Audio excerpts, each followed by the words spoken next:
तो देखो भाई, अभी तक हमने जितने सेंटेंसेस बनाए हैं अपनी पहली वीडियो से, वो सारे ऐसे हैं कि उनमें हम मौजूदा बातें कर रहे हैं, इस दौर की बातें कर रहे हैं, या अभी जो कुछ है हमारे साथ उसकी बातें कर रहे हैं।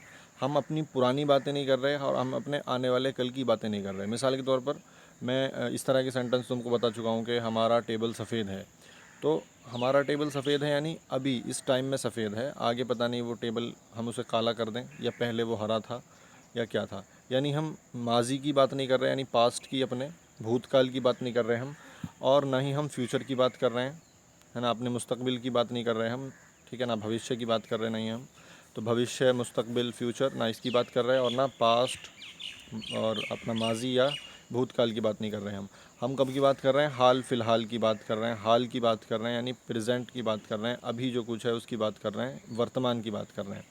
तो उसमें हमने बहुत तरह के सेंटेंसेस बनाए, उसके कुछ एग्जांपल्स मैंने यहाँ लिखे हैं। जैसे Rohan is a friend of my brother, Rohan मेरे भाई का दोस्त है। Delhi's roads are clean, Delhi की सड़कें साफ़ हैं। The table is white, table सफ़ेद है। द चेयर्स आर न्यू, और जो कुर्सियाँ जो हैं वो नई हैं। हर कैट इज़ सिक, उसकी बिल्ली बीमार है। अवर बुक्स आर आउटडेटेड, हमारी किताबें पुरानी हैं। आई इज़ अ लेटर, आई जो है वो एक लेटर है। अब ये सेंटेंसेस मैंने इसलिए लिखे हैं क्योंकि मैं तुम्हें ये बताना चाहता हूँ कि अब तक जो कुछ हमने पढ़ा उनमें जब भी हम किसी चीज़ का नाम ले रहे थे, जैसे बिल्ली, बुक, किताब, चेयर, दिल्ली की सड़कें, रोहन, ये सब नाम ही तो है ना किसी किसी चीज़ों के। तो ये सब नाउन है, और नाउन जब हम प्रेजेंट में यूज़ कर रहे थे अभी तक कुछ भी उनके बारे में बताने के लिए, तो हम इज़ का यूज़ कर रहे थे और आर का यूज़ कर रहे थे उनके साथ। आप देख सकते हैं रेड और ग्रीन में, रेड कलर में इज़ का यूज़ हो रहा है सबके साथ क्योंकि वो सब चीज़ें अकेली हैं, और ग्रीन कलर में जो है वो आर का यूज़ हो रहा है सब चीज़ों के साथ क्योंकि वो चीज़ें एक से ज़्यादा हैं। तो मतलब ये हुआ प्रेजेंट में, यानी हाल में जब हम किसी चीज़ के बारे में कुछ बताते हैं, किसी के बारे में कुछ बताते हैं, तो हम वहाँ अगर वो चीज़ एक है, सिंगल है, तो हम इज़ का यूज़ करते हैं, और अगर एक से ज़्यादा तो आर का यूज़ करते हैं। यही कुछ हमने अभी तक पढ़ा है। तो इसकी कुल मिला के मतलब इस चीज़ का ये हुआ कि प्रेजेंट में जब हम सेंटेंस बताते हैं, कुछ चीज़ों के बारे में बताते हैं, तो हम अगर वो चीज़ नाउन है, वो कोई चीज़ है, तो उसके साथ इज़ या आर का यूज़ करेंगे उसके हिसाब से। अगर वो एक है तो इज़ और ज़्यादा है तो आर। ये कुछ हमने पढ़ा था। और अगर हम नाउन यूज़ नहीं कर रहे हैं, यानी कोई चीज़ का नाम नहीं ले रहे हैं, बल्कि उसकी जगह हम कह रहे हैं वो, ये, तुम, हम, ऐसे वर्ड यूज़ कर रहे हैं, तो इसके लिए इंग्लिश में कौन से वर्ड्स थे, प्रोनाउंस, यानी he, she, it, that, these, those, they, we, I, ये सारे वर्ड थे। तो इनके बारे में भी मैंने तुमको बताया, ही, शी, इट, इनके सब के साथ ये चूँकि अकेले हैं तो इज़ लगता है। दिस, दैट, ये भी अकेले हैं तो इज़ लगता है। और इसके अलावा दीज, डॉज, ये एक से ज़्यादा हैं तो इनके साथ आर लगेगा। जैसे हमने देखो इस टाइप के सेंटेंस बनाए हुए हैं सब पीछे। दीज वंस आर रेड, ये वाले लाल हैं। डॉज वंस आर ग्रीन, वो वाले हरे हैं। तो you are a nice guy, तुम एक अच्छे लड़के हो, ठीक है। अब देखो यू के साथ आर ही लगेगा चाहे सामने वाला बंदा अकेला ही क्यों ना हो। जैसे मैं कह रहा हूँ you are a nice guy, साफ पता चल रहा है कि वो अकेला है, लेकिन फिर भी आर लगेगा, यू के साथ आर ही लगेगा, ठीक है ना, प्रेजेंट टेंस में। और आई के साथ एम लगेगा जबकि वो प्रोनाउन के तौर पे यूज़ हो रहा हो। ऊपर जो सेंटेंस लिखा है नाउन्स के साथ में, यहाँ आई जो है वो एक नाउन है। हम नाउन के बारे में बता रहे हैं, तो यानी आई के बारे में। आई अपने आप में भी तो नाम है ना किसी चीज़ का। किसका नाम है, इंग्लिश के एक लेटर का नाम है आई। तो जब वो किसी का नाम है तो वो क्या है, नाउन है। लेकिन जब आई को हम किसी और चीज़ के नाम की जगह पर यूज़ करेंगे, जैसे मैं अपने लिए कहूँगा मैं, तो मैं अपना नाम ना लेकर अपने लिए मैं बोल रहा हूँ, यानी आई बोल रहा हूँ। मेरा नाम माजिद है लेकिन मैं माजिद नहीं बोल रहा, मैं क्या कह रहा हूँ कि मैं एक स्टूडेंट हूँ। तो यहाँ पर आई जो मैंने यूज़ करा वो अपने नाम की जगह पर यूज़ करा, इसलिए वो एक प्रोनाउन है, ठीक है। और जब वो किसी के नाम की जगह यूज़ नहीं होगा तो वो फिर एक नाउन होगा, इसलिए उसके साथ इसका यूज़ होगा। लेकिन जब वो प्रोनाउन के तौर पर आएगा तो प्रेजेंट में उसके साथ एम का यूज़ होगा।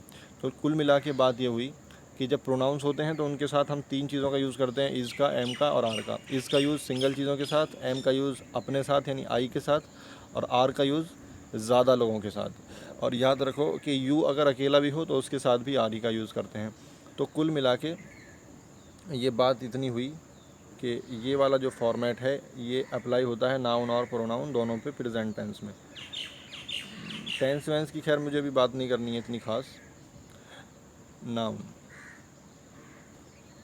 ठीक है, चाहे नाउन हो या प्रोनाउन हो, और हम अगर हाल में मौजूदा बात कर रहे हैं तो हम इज़ एम आर का यूज़ करते हैं। लेकिन अब मुझे तुम्हें लेके चलना है थोड़ा पास्ट में, यानी पीछे की बातों की तरफ, पुरानी बातें, ठीक है। तो उसे हम पास्ट कहते हैं अपना, माजी या भूतकाल।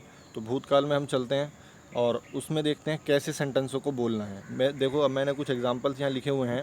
जैसे मैंने एक सेंटेंस लिखा है, Rohan is a student. Rohan एक स्टूडेंट है। ये तो हाल की बात हो गई, अभी की बात हो गई, हाल फिलहाल की। अभी वो स्टूडेंट है। लेकिन हम बात करेंगे अगर मैं कहूँ कि रोहन एक स्टूडेंट था या रोहन स्टूडेंट था, तो अब जब हम पुरानी बात करेंगे तो फिर क्या करेंगे? फिर ये करेंगे, अब देखो ये नीचे सेंटेंस में हमने इज़ यूज़ नहीं करा, बल्कि क्या यूज़ करा है, हमने इज़ की जगह वाज यूज़ करा है। ठीक है, तो पास्ट वाले जितने भी सेंटेंसेस हैं उनमें वाज और वर का यूज़ होगा, जैसे प्रेजेंट में इज़, एम और आर का यूज़ हो रहा था। ठीक है, तो और बाकी सब कुछ ऐसे ही सेंटेंस बोलने हैं। जैसे रोहन एक स्टूडेंट है तो हम बोलेंगे रोहन इज़ अ स्टूडेंट, और अगर रोहन एक स्टूडेंट था तो हम बोलेंगे रोहन वाज अ स्टूडेंट। तो हम अब प्रेजेंट की बात नहीं कर रहे हैं, इसलिए प्रेजेंट वाला ये सेंटेंस मैं काट देता हूँ। ऐसे ही अगर हम प्रेजेंट में ये कहें कि मैं पागल हूँ, तो हम क्या बोल रहे थे, आई एम मैड। अगर मैं कहूँ कि मैं पागल था, तो मैं क्या बोलूँगा, आई वॉज मैड। ठीक है, आई वॉज मैड, क्यों, मैं पागल था। आई के साथ भी वाज ही लगेगा। और क्योंकि अब जब हम पास्ट में बात करेंगे ना पुरानी बातें, तो जितने भी अकेले अकेले लोग हैं, सिंगल सिंगल जितने भी हैं, एक एक जने, उनके साथ हम वाज बोलेंगे, और एक से ज़्यादा जो है उनके साथ वर बोलेंगे। ठीक है ना। लेकिन यू जो है वो चाहे अकेला भी हो तब भी उसके साथ वर ही बोलेंगे, क्योंकि हम उसको एक से ज़्यादा ही मान के चलते हैं बोलने में। ठीक है, वो एक से ज़्यादा भी हो सकते हैं। यू, तुम, जो हम कहते हैं ना तुम यहाँ आओ, तो वो लोग एक से ज़्यादा भी हो सकते हैं जिनसे हम बोल रहे हैं तुम यहाँ आओ, और वो अकेला बंदा भी हो सकता है कि तुम यहाँ आओ। तो इसमें हमेशा प्रेजेंट टेंस में भी आर ही यूज़ होता है, ज़्यादा वाला ही, और पास्ट टेंस में भी वर ही यूज़ होता है, ज़्यादा वाला। और लेकिन आई के लिए पास्ट टेंस में कोई अलग से नहीं है। जैसे प्रेजेंट टेंस में इज़ और आर के अलावा एक एम है जो आई के साथ लगता है ना। लेकिन पास्ट में ऐसा कुछ अलग से नहीं है। एक चीज़ है उसके साथ वाज, एक से ज़्यादा है तो वर, लेकिन यू के साथ हमेशा वर। ऐसे ही प्रेजेंट में यू के साथ हमेशा आर यूज़ करेंगे। ठीक है, तो अब अगर मैं पागल हूँ तो आई एम मैड, और मैं पागल था तो आई वॉज मैड। तो वॉज और वर ये यूज़ करने हैं अब हमें। इसी की प्रैक्टिस आज की वीडियो में हमें करनी है, जब हम अपनी पुरानी बातें बताएंगे या किसी के बारे में भी उसके माजी के बारे में बताएंगे। माजी मतलब उसके पास्ट के बारे में, यानी उसके भूतकाल के बारे में। ठीक है, चलिए अब चलते हैं आगे। यू आर आ क्रिकेटर, तुम एक क्रिकेटर हो। और अगर मैं कहूँ यू आर आ क्रिकेटर, तो इसका मतलब क्या हो जाएगा, तुम एक क्रिकेटर थे, यानी तुम एक क्रिकेट के खिलाड़ी थे। तो हम इसका प्रेजेंट भी काट देते हैं, हमें पास्ट पे बात करनी है सिर्फ। ऐसे ही your brother is a friend of his, your brother is a friend of his, तुम्हारा भाई उसका एक दोस्त है या तुम्हारा भाई उसका दोस्त है। ये अ फ्रेंड और द फ्रेंड का फ़र्क पिछली वीडियो में मैंने बता दिया है, तो अब ज़्यादा इसमें पढ़ने की ज़रूरत नहीं है। तो अगर मैं इसको पास्ट में बोलूँ कि तुम्हारा भाई उसका दोस्त था, तो मैं क्या बोलूँगा, your brother was a friend of his. ठीक है, तो ये पास्ट वाला पार्ट हो गया। ऐसे ही द बॉयज़ आर हैप्पी, लड़के खुश हैं। और अगर मुझे कहना हो लड़के खुश थे, तो क्या बोलूँगा, द बॉयज़ वर हैप्पी। ठीक है ना।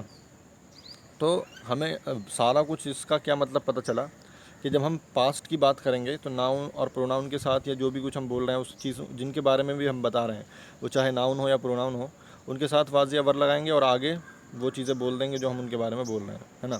जैसे मैं डॉक्टर था, तो मैं हूँ यहाँ प्रोनाउन, तो आई वॉज, और मैं क्या हूँ, डॉक्टर, तो आगे वो लगा दूंगा मैं, I was a doctor.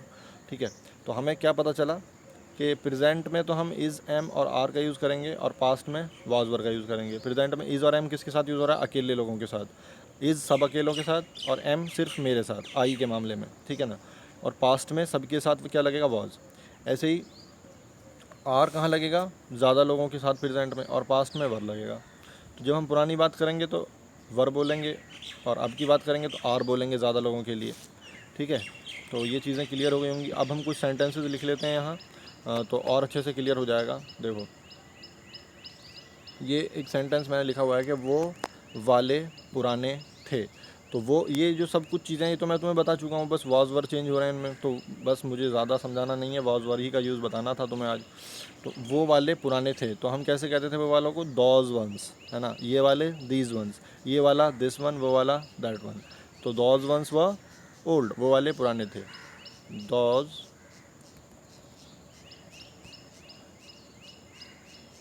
Once व ओल्ड, दोज व वन ओल्ड। ठीक है ना। वो अच्छे बच्चे थे, तो वो अच्छे बच्चे थे, यानी कोई बच्चे थे जिनकी हम बातें कर रहे हैं, तो वो के लिए क्या बोलेंगे, दे वर गुड चिल्ड्रन। ठीक है ना, या दे वर नाइस चिल्ड्रन। तो दे वर गुड चिल्ड्रन, ठीक है। अच्छा, वो लड़कियां शरारती थीं। वो लड़कियां यानी दोज गर्ल्स कैसी थीं? वो शरारती। दोज गर्ल्स वर मिस्चीवियस, या हम कहेंगे दोज गर्ल्स वर नॉटी, ठीक है। दोज गर्ल्स यानी वो लड़कियां, ज़्यादा हैं इसलिए वर, कैसी थीं वो? शरारती। दोज गर्ल्स वर मिस्चीवियस, या हम कह सकते हैं नॉटी। चलो नॉटी लिख लेते हैं, NAUGSTY, ठीक है। ऐसे ही वो बच्चे सुधा के बेटे थे, तो those children were the sons of Sudha, ठीक है। बेटे थे, एक बेटा नहीं, ज़्यादा बेटे हैं ये। तो और वो बच्चे हैं क्योंकि ज़्यादा दिखने साफ़ ही हैं वो, तो हम क्या बोलेंगे? दोज चिल्ड्रन वर, कौन थे वो? या तो हम लिखेंगे सुधाज सन्स, है ना, सुधा के बेटे, या हम बोलेंगे द सन्स ऑफ सुधा, ठीक है। ये हम चीज़ें पढ़ चुके हैं एस जेनेटिव और ऑफ जेनेटिव के अंदर। तो अब मैं सब चीज़ें मिक्सअप कर रहा हूँ क्योंकि वो सारी चीज़ें हम पढ़ चुके हैं, बस हम वाजवार नया लाएँ इसके अंदर, ठीक है। तो वो सब चीज़ भी आपको रिमाइंड हो जाएगी, ठीक है। तो दोज चिल्ड्रन वर सुधाज, या तो हम बोल सकते हैं ऐसे, सुधाज चिल्ड्रन, ठीक है। या हम बोल सकते हैं सुधा के बच्चों को द चिल्ड्रन ऑफ सुधा,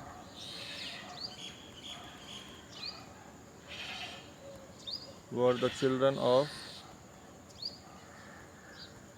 सुधाज।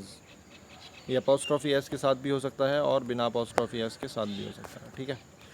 तो those children were the children of Sudha's, या those children were children of Sudha, those were the children of Sudha, या हम कहेंगे दोज वर सुधाज चिल्ड्रन, ठीक है। अच्छा देखो, अब उनका भारी है, कोई भी चीज़ है, मान लो हम किसी का बैग देख के कह रहे हैं कि उनका भारी है, तो हम क्या कहेंगे? उनका, हमने ये सारे सेंटेंस पढ़ लिए हैं, उनका मतलब दियर्स। अगर मैं कहता मेरा भारी है तो बोलता माइन इज़ हैवी, हैवी मतलब भारी। तुम्हारा भारी है तो योर्स इज़ हैवी। उसका भारी है तो हिज इज़ हैवी, या अगर लड़की है तो हर इज़ हैवी। उनका भारी है तो दियर्स इज़ हैवी, हमारा भारी है अवर्स इज़ हैवी, इस तरह से। THEIRS, theirs is heavy.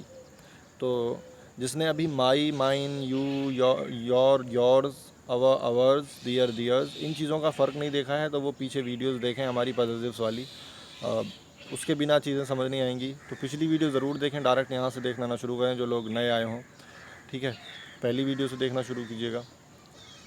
तो दियर्स इज़ नहीं, वो पुरानी बात हो रही है ना, दियर्स वॉज हैवी, उनका भारी था,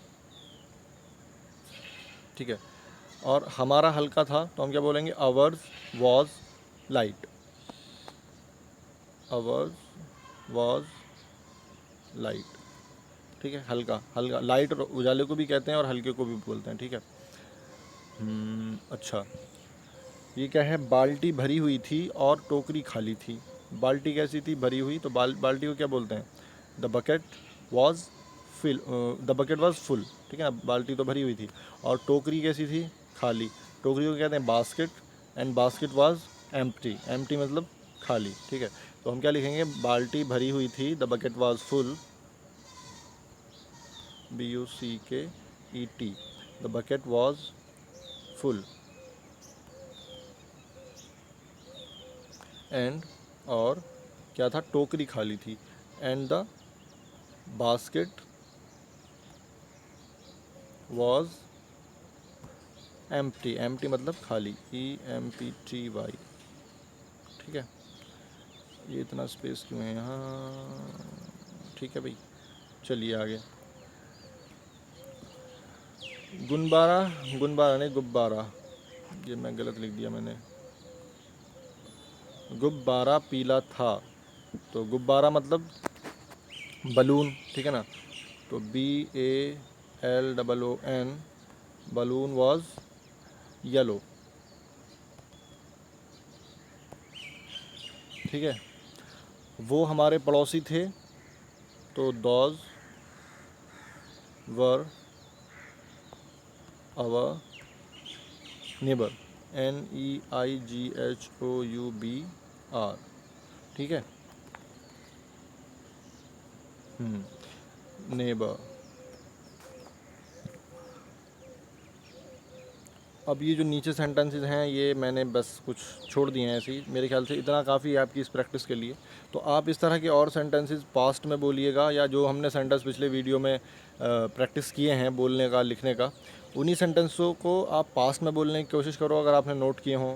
मैं इसलिए कहता हूँ नोट करना बहुत ज़रूरी है, वक्त बार बार चीज़ें वो काम में आएंगी। और चूँकि आप बार बार तो वीडियो देखेंगे नहीं, आप अगर उसको नोटबुक में नोट कर लेंगे तो आपको देखने में बस थोड़ी सी देर लगेगी। वीडियोज़ में खंगालना मुश्किल चीज़ होता है।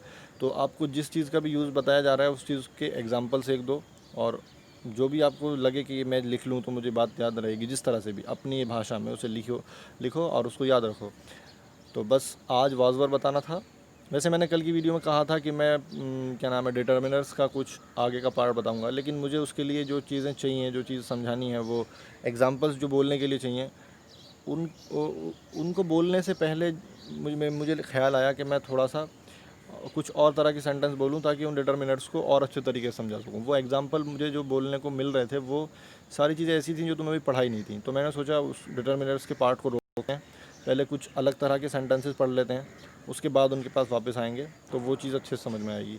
ठीक है, तो आप चलते रहिए, मैं फ्लो में लेके चलूँगा। देखो ये वाजवारी बस इसमें नया आया था, कुछ और चीज़ नई नहीं थी, तो मैं ऐसे ही चीज़ों को कनेक्ट करता हुआ चलूँगा कि जो कुछ पीछे से पढ़ा हुआ है वो सब हमारा यूज़ होता रहे, और बस थोड़ी थोड़ी चीज़ें नई नई ऐड होती रहें और उनकी हम रोज़ प्रैक्टिस करते रहें, तब तो बात बनेगी, ऐसे तो कुछ नहीं होने वाला। ठीक है, फिर तो आप वहीं जाइए जहाँ बैनर लगे होते हैं कि 90 घंटे में अंग्रेज़ी बोलना सीखें। ठीक है, तो कुछ सेंटेंसेस रटा दिए जाएंगे जो बोलचाल में यूज़ होते हैं, आप खुश हो जाना, वो अच्छा है इससे। ठीक है, चलिए काफ़ी हो गया, वॉज़ वर्क की प्रैक्टिस करिए, हम इसको बंद करते हैं।